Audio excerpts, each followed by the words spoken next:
Alhamdulillahi nahmaduhu wa nasta'inuhu wa nastaghfiruh wa na'udzu billahi min shururi anfusina wa min sayyiati a'malina may yahdihillahu fala mudilla lahu wa may yudlil fala hadiya lahu asyhadu an la ilaha illallah wahdahu la syarika lahu wa asyhadu anna sayyidina Muhammadan abduhu wa rasuluh. Allahumma salli wa sallim wa barik ala sayyidina Muhammad wa ala alihi wa sahbihi ajmain, amma ba'd. Ya ibadallah, taqullah haqqa tuqatih wa la tamutunna illa wa antum muslimun. Qala Allah ta'ala fi kitabil karim, a'udzu billahi minasyaitonir rajim. Bismillahirrahmanirrahim. Laqad kana lakum fi rasulillahi uswatun hasanah liman kana yarjullaha wal yawmil akhir wa zakarallahu katsiran. Faqala aidan wa ma arsalnaka illa rahmatan lil alamin. Qala Rasulullah sallallahu alaihi wasallam, innama bu'istu li utammima karimal akhlaq. Shadaqallahul azim. Hadirin kaum muslimin sidang jemaah Jumat yang insyaallah dimuliakan dan dirahmati oleh Allah Subhanahu wa taala. Alhamdulillah, lagi dan lagi kita bersyukur kepada Allah Subhanahu wa taala atas limpahan rahmat dan nikmat-nikmatnya yang Allah Subhanahu wa taala senantiasa selalu diberikan kepada kita semua, terutama nikmat kesehatan, nikmat kesempatan, dan yang paling penting adalah nikmat hidayah, sehingga dengan hidayah, dengan nikmat takwa, kita masih diberikan kesempatan oleh Allah Subhanahu wa taala untuk berkumpul di tempat yang penuh dengan barakah ini, yaitu untuk membuktikan kecintaan kita kepada Allah Subhanahu wa taala. Salawat serta salam tak boleh kita kirimkan kepada junjungan kita semua Nabi besar Muhammad sallallahu alaihi wasallam, beserta kepada keluarganya, para sahabat-sahabat, serta pengikut-pengikutnya yang setia, termasuk kita sekalian hingga akhir zaman. Sallallahu ala Muhammad, sallallahu ala Muhammad, sallallahu ala Muhammad. Hadirin kaum muslimin sidang jamaah Jumat yang dimuliakan oleh Allah Subhanahu wa taala. Alhamdulillah, kita sekarang ini berada di bulan Rabiul Awal, yaitu bulan ini adalah bulan kelahiran junjungan kita semua Nabi besar Muhammad sallallahu alaihi wasallam. Jadi pada kesempatan yang berbahagia ini kita akan selaku khatib menyampaikan sedikit tentang bagaimana kehidupan baginda Rasulullah Muhammad sallallahu alaihi wasallam dan apa tujuannya di atas di permukaan bumi ini, diutus di atas permukaan bumi ini.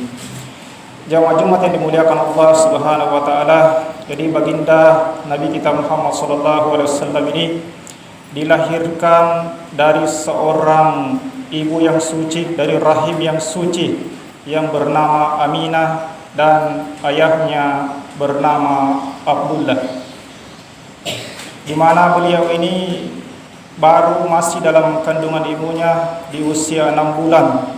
Ayahnya sudah meninggal dunia, jadi sudah yatim. Kemudian setelah Nabi kita Muhammad SAW ini berusia 6 tahun, maka kembali lagi ibundanya dipanggil oleh Allah Subhanahu wa taala, sehingga disitulah beliau menjadi yatim, sudah tidak punya ayah, sudah tidak punya ibu, dan diasuh oleh pamannya yang bernama Abu Talib. Jamaah Jumat yang dimuliakan Allah Subhanahu wa taala, jadi sejak kecil Nabi kita ini sudah yatim. Makanya Nabi kita sudah merasakan bagaimana rasanya menjadi anak yatim, sehingga beliau berjanji barang siapa yang mencintai anak yatim, menyayangi anak yatim, menyantuni anak yatim, memelihara anak yatim, maka janji Rasulullah sallallahu alaihi wasallam kita akan diberikan syafaat di akhirat. Dan dalam hadis dikatakan, jikalau kita mencintai, menyantuni, memelihara anak yatim, maka kata Rasulullah kita akan dekat dengannya sebagaimana dekatnya jari telunjuk dengan jari tengah. Begitu dekat dengan kita ketika kita menyantuni anak yatim. Sebagaimana Allah Subhanahu wa taala berfirman dalam Al-Qur'an, "Ara'aital ladzi yukazzibu bid-din, fadzalikal ladzi yad'ul yatim." Ini ancaman bagi orang-orang yang tidak mencintai anak yatim, tidak menyayangi anak yatim. Apa kata Allah Subhanahu wa taala? Tahukah kamu orang yang dusta agamanya, tidak diterima Islamnya, bohong Islamnya, kata Allah Subhanahu wa taala, itu orang-orang fasalikal ladzi yad'ul yatim, orang-orang yang menghardik anak yatim, tidak mencintai anak yatim. Wala yahuddu ala ta'amil miskin, dan selanjutnya bohong agamanya, kata Allah, jikalau tidak memberikan makan kepada fakir miskin, tidak membantu fakir-fakir miskin. Jamaah Jumat yang dimuliakan oleh Allah Subhanahu wa taala, kemudian Nabi kita Muhammad sallallahu alaihi wasallam ini dilahirkan di kota Makkah. Mengapa bukan di Amerika dilahirkan Nabi kita Muhammad sallallahu alaihi wasallam? Mungkin Anda bertanya, mengapa bukan di Afrika? Mengapa bukan di Indonesia Nabi kita Muhammad sallallahu alaihi wasallam dilahirkan?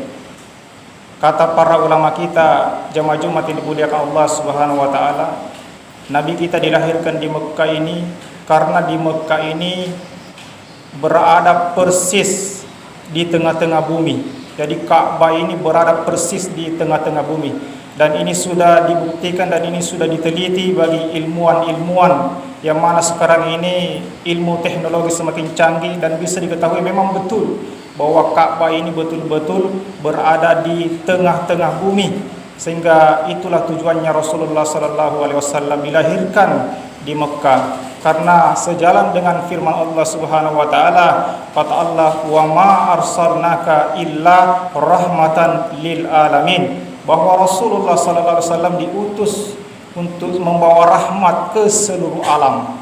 Jadi seumpama ingin membagi-bagi rahmat, ingin membagi-bagi bagaimana Islam, bagaimana mengenal Allah Subhanahu wa taala. Secara logika, jikalau ada ingin dibagi-bagi, maka baru bisa terbagi dengan merata, manakala yang membagi itu berada di tengah.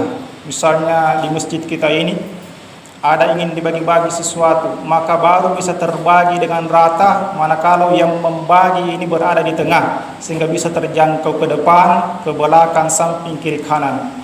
Begitulah Allah Subhanahu wa taala melahirkan Rasulullah sallallahu alaihi wasallam di kota Makkah agar hidayah, rahmat Islam bisa tersebar ke seluruh alam. Dan alhamdulillah terbukti hanya dalam waktu 13 tahun, maka dengan izin Allah Rasulullah sallallahu alaihi wasallam bisa dikatakan mengislamkan dunia. Jamaah Jumat yang dimuliakan oleh Allah Subhanahu wa taala, yang kedua, tujuan Rasulullah sallallahu alaihi wasallam mengapa dilahirkan di kota Makkah? Karena di kota Makkah kehidupan manusia pada waktu itu betul-betul jahiliyah, betul-betul bodoh. Bodoh dalam artian tidak mengenal Allah Subhanahu wa taala. Bahkan dalam riwayat pada zaman jahiliyah orang-orang kafir ini menyembah daripada patung, sehingga dalam riwayat di Ka'bah ada 360 patung dijejer kemudian disembah. Kemudian tawaf di Ka'bah dalam keadaan telanjang, tidak mengenal Allah Subhanahu wa taala. Bahkan ada yang membuat patung ini dari tepung gandum, dari roti, sehingga ketika mereka sudah menyembah daripada patung ini, ketika mereka sudah lapar, maka nandre ya patung ini, nandre culina, nandre jarina, dan lain sebagainya sampai habis. Jadi Mereka sudah disembah, lapar kemudian dimakan. Inilah kebodohan jahiliyahnya. Jamaah Jumat yang dimuliakan Allah Subhanahu wa taala, di mana-mana lagi khamar, mabuk-mabukan, minum-minuman keras di mana-mana. Belum lagi perjudian. Dan yang paling parah jamaah Jumat yang dimuliakan Allah Subhanahu wa taala, yang dijadikan bahan perjudian ini adalah wanita yang hamil. Jadi ketika mau berjudi ini, maka mereka bersepakat kemudian membuat perjanjian mencari wanita-wanita hamil. Maka di situ berjanji, bertebak-tebakan siapa, bagaimana, apakah ini anaknya laki-laki atau perempuan. Kemudian setelah mereka sepakat, maka apa yang terjadi jamaah Jumat ini Allah Subhanahu wa taala, dibelah itu perutnya daripada wanita-wanita hamil ini, sehingga untuk membuktikan betul apa laki-laki anaknya atau perempuan. Begitu zalimnya, begitu jahiliyahnya pada saat itu orang-orang kafir. Sehingga hadirin yang dimuliakan Allah Subhanahu wa taala, disitulah Rasulullah sallallahu alaihi wasallam diutus, sehingga yang tadinya yang berjudi mulai berkurang, kemaksiatan mulai berkurang, kemudian wanita-wanita yang tadinya sangat rendah sekarang dimuliakan oleh Allah Subhanahu wa taala. Bahkan di dalam Al-Qur'an ada satu surah khusus untuk wanita, yaitu bernama An-Nisa, yaitu wanita. Jadi wanita yang dulunya hina sekarang dimuliakan oleh Allah Subhanahu wa taala. Hadirin yang dimuliakan Allah Subhanahu wa taala, inilah daripada tujuan-tujuan Rasulullah Muhammad sallallahu alaihi wasallam diutus. Kemudian Rasulullah sallallahu alaihi wasallam ini diutus ke atas permukaan bumi ini agar kita menjadi contoh, kita jadikan contoh bagaimana perilaku, akhlak beliau, yang mana beliau ini ada suri teladan, sebagaimana hadis yang saya bacakan di mukadimah tadi. Sesungguhnya Rasulullah sallallahu alaihi wasallam diutus sebagai untuk kita tiru daripada suri teladan. Ada akhlak yang dimiliki oleh Rasulullah sallallahu alaihi wasallam, itulah yang kita diperintahkan oleh Allah Subhanahu wa taala untuk mencontoh, menghidupkan daripada sunnah Nabi sallallahu alaihi wasallam. Hadir yang dimuliakan Allah Subhanahu wa taala, sebagaimana tadi sudah disebutkan, 13 tahun Rasulullah sallallahu alaihi wasallam dengan izin Allah mampu mengislamkan daripada dunia. Pertanyaannya, bagaimanakah bisa Rasulullah sallallahu alaihi wasallam mempunyai kemampuan seperti itu? Apa rahasia-rahasianya sehingga bisa sukses mengislamkan daripada dunia? Pada pertemuan yang dimuliakan Allah Subhanahu wa taala pada Jumat kali ini, yaitu ada 3 poin minimal yang kami harus sampaikan. Yang pertama yaitu Rasulullah sallallahu alaihi wasallam dalam hidupnya yaitu disiplin. Disiplin dalam segala hal, terutama disiplin dalam bangun pagi, yaitu melaksanakan sholat subuh. Inilah kunci kesuksesan daripada Rasulullah sallallahu alaihi wasallam. Umur beliau 63 tahun, tidak pernah terlambat untuk bangun sholat subuh, kecuali hanya 1 kali, yaitu ketika baru pulang dari peperangan, sehingga beliau sangat capek, sehingga disitulah terlambat bangun sholat subuh. Tapi bukan mengurangi daripada kemuliaan Rasulullah sallallahu alaihi wasallam, justru menjadi rahmat bagi kita semua. Jikalau dengan alasan kita capek mencari harta demi untuk kewajiban kita menghidupi keluarga, kemudian kita terlambat bangun sholat subuh, maka insyaallah itu dimaklumi oleh Allah Subhanahu wa taala. Yang penting bukan capek begadang karena bermain, menyia-nyiakan waktu seperti begadang menonton bola ataukah bermain domino. Jadi Rasulullah sallallahu alaihi wasallam ini rutin tepat waktu, disiplin dalam melaksanakan sholat subuh. Inilah kunci kesuksesan daripada Rasulullah sallallahu alaihi wasallam. Karena narekollau di jama-jamange daripada hura sapaja subuh, itu keberkahan daripada pekerjaan-pekerjaan kita akan dicabut oleh Allah Subhanahu wa taala. Jadi sebelum kita melakukan pekerjaan-pekerjaan dunia kita, maka kita semestinya harus datang kepada Allah Subhanahu wa taala untuk melaksanakan sholat subuh tepat pada waktunya. Hadirin yang dimuliakan oleh Allah Subhanahu wa taala. Kemudian yang kedua, kunci kesuksesan Rasulullah sallallahu alaihi wasallam yaitu amanah. Bagaimana amanah dalam segala hal? Utamanya dulu pekerjaan Rasulullah sallallahu alaihi wasallam yaitu berdagang. Sehingga Rasulullah SAW begitu jujur dalam perdagangan. Bahkan pernah suatu ketika Rasulullah SAW berdagang ini, maka dia mempunyai daripada pembeli ingin membeli barangnya. Maka pembeli sudah menawar. Kemudian Rasulullah SAW mengatakan, harganya ini sekian, harganya ini sekian. Maka kata pembeli, karena barangnya sama. Apa kata pembeli? Kenapa harganya berbeda padahal barangnya sama? Apa kata Rasulullah SAW? Dia jujur bahwa memang ini harganya murah karena ada sedikit robeknya, sedangkan ini yang agak mahal ini tidak ada robeknya. Jadi barang yang sama tapi ada cacat sedikit, Rasulullah SAW jujur sehingga pembeli tidak kecewa. Hadirin yang dimuliakan Allah Subhanahu wa taala, bahkan Rasulullah SAW berjanji, jikalau kita betul-betul jujur di dalam perdagangan, maka di akhirat nanti Allah Subhanahu wa taala mengizinkan oleh Rasulullah SAW untuk memberikan kita syafaat. Bahkan sama seperti mencintai anak yatim, pedagang-pedagang yang jujur itu akan dekat dengan Rasulullah SAW sebagaimana dekatnya jari telunjuk dan jari tengah. Dan yang terakhir, kunci kesuksesan daripada Rasulullah SAW, yaitu Rasulullah SAW begitu sabar dalam menghadapi persoalan-persoalan. Dalam sebuah kisah, pernah suatu ketika ada sebuah suku orang-orang kafir bermusyawarah bagaimana ingin membunuh daripada Rasulullah Muhammad SAW. Maka orang-orang kafir Quraisy ini bermusyawarah, kemudian diumumkan kepada orang-orang pada waktu itu bahwa siapa yang berhasil membunuh daripada Rasulullah SAW maka akan diberikan 3 hadiah, yaitu akan dijadikan raja, kemudian akan diberikan harta, kemudian yang ketiga akan diberikan wanita yang paling cantik, bebas memilih wanita yang paling cantik pada waktu itu. Maka ada salah seorang ini yang pada waktu itu betul-betul ditakuti, betul-betul disegani, sehingga dia berani untuk mengambil daripada pertarungan ini. Sehingga singkat cerita dia menghadap, saya siap ingin membunuh Rasulullah SAW. Maka singkat cerita ini Rasulullah SAW pada saat perjalanan dari Mekah ke Madinah, maka datanglah orang yang tadi ini membawa sebuah pedang yang bernama Urakah, membawa sebuah pedang, sehingga bertemulah dengan Rasulullah SAW ini di padang pasir. Apa kata Urakah ini? Wahai Rasulullah, sekarang siapa yang akan menolongmu?